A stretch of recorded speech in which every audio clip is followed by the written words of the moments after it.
тоже посмотри. Да, можно, конечно. Подойди, посмотри.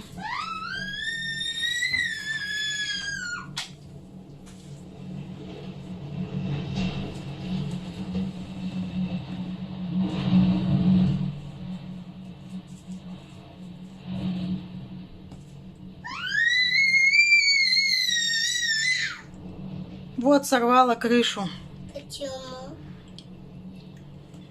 возле магазина «Класс».